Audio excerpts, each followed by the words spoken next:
कानपुर ब्रह्मावर्त अनादिकाल से धर्म का महान केंद्र रहा है। ब्रह्मा जी ने सृष्टि की रचना का प्रथम सौभाग्य कानपुर को ही दिया। 1857 की क्रांति की योजना रचना नाना साहब पेशवा, तात्या टोपे, अजीमुल्ला खां, झांसी की रानी आदि ने यहीं पर की।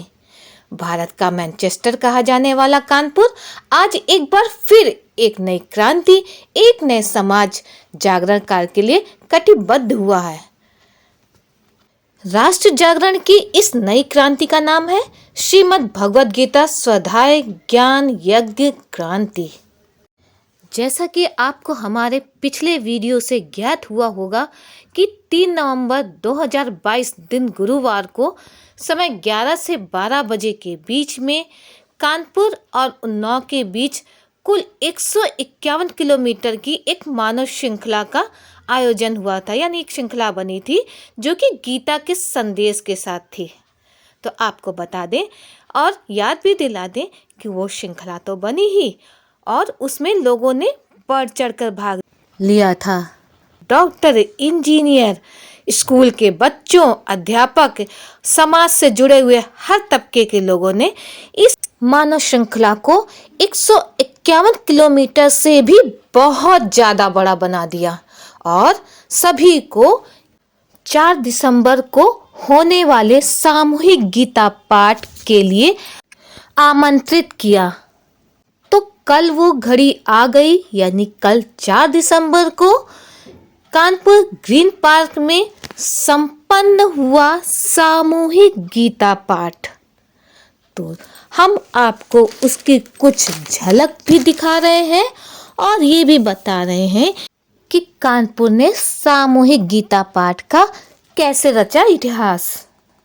4 दिसंबर मोक्षदा एकादशी यानी गीता जयंती के अवसर पर पहली बार रविवार को सस्वर सामूहिक गीता पाठ से कानपुर शहर ने इतिहास रच दिया।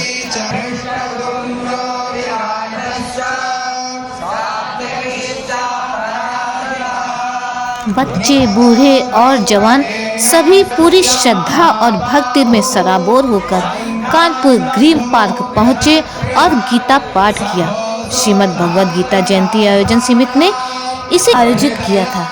कानपुर ग्रीन पार्क स्टेडियम के चारों तरफ यानी सभी द्वारों से गीतानुरागी जन ढोल, ताशे, मंजीरे बजाते और हरे रामा हरे कृष्णा का उद्घोषण करते हुए मैदान में पहुंचे। इनके हाथों में धार्मिक पताका भी थी। सभी स्कूलों के बालक बालिकाएं पंक्तिबद्ध होकर अंदर जा रहे थे। संस्कृत पाठशालाओं के 2100 विद्यार्थियों ने समवेत स्वर से एक साथ श्रीमद् भगवद गीता के 18 अध्यायों का 3 घंटे स्वस्वर पाठ किया।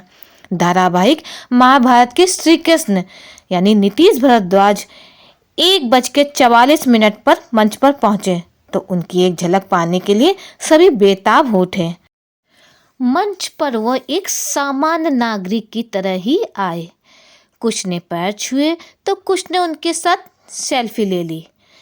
उनके बराबर गीता जयंती के मौके पर कानपुर के ग्रीन पार्क स्टेडियम में सामूहिक गीता पाठ का आयोजन किया गया, जिसमें हजारों लोगों ने एक साथ गीता पाठ किया है। हमारे साथ बात करने के लिए महामंडलेश्वर कैलासानंद महाराज जी मौजूद हैं। महाराज जी बताइए, जिस तरीके से गीता का क्या संदेश है जिसको मानव को आत्मसात करना चाहिए? गीता का संदेश है कि भगवान श्री कृष्ण गीता में कहते हैं कि कर्म करो, कर्मण्येवाधिकारस्तु मा फलेषु कदाचन। कर्म करो, कर्म हमारा श्रेष्ठ होना चाहिए और कर्म श्रेष्ठ करने वाला प्राणी भगवान कृष्ण को प्रिय है। तो इसलिए भगवान श्री कृष्ण गीता में कहते हैं, अर्जुन सर्वधर्मान् परित्यज्य मामेकं शरणं व्रज अहम त्वा सर्व पापेभ्यो मोक्षयिष्यामि मा शुचः। हे अर्जुन, तुम संपूर्ण कर्तव्यों को करते हुए मेरे शरण में आ जाओ, मैं तुम्हें और तुम्हारे परिवार को मुक्त करूंगा। इसलिए भगवान को मानने वाले जो लोग हैं वो कर्म को प्रधान माने और धर्म को प्रधान माने। तो आज एक सामूहिक कार्यक्रम यहाँ इस जो गीता का पाठ सामूहिक पाठ हुआ वो श्री राम भैया के नेतृत्व में, क्योंकि इनके कारण हम लोग यहाँ आज आए और पालीवाल जी, डॉक्टर पालीवाल जी, उनके संयोजन में यह विराट आयोजन यहाँ हुआ। मुझे लगता है यह परंपरा देश के लिए एक आज बहुत ही सारगर्भित परंपरा हुई है और यह जो कार्य यहाँ से हुआ, इस कार्य से पूरे देश को एक संदेश गया है।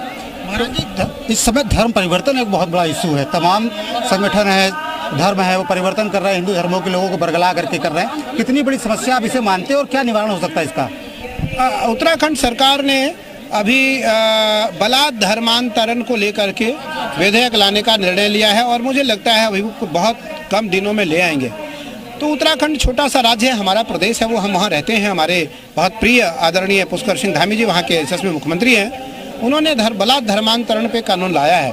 मुझे लगता है जो धर्मांतरण है वो घोर अपराध है और आज कोई भी धर्म हो, या वो बौद्ध धर्म हो, या वो इस्लाम धर्म हो, या वो ईसाई धर्म हो, किसी भी धर्म में बलात् हमारे सनातनियों को लेकर के आगे ना जाए। मुझे लगता है परंपरा बलात् किसी को कभी आश्रय नहीं देती है। ये कानून पूरे देश में लागू होना चाहिए और पूरे देश में कानून लागू होने चाहिए। मुझे लगता है उत्तराखंड छोटे से प्रदेश से यह कानून प्रारंभ हो गया है और कुछ ही समय में आने वाले देश के सभी राज्यों में यह कानून लागू होगा और होने।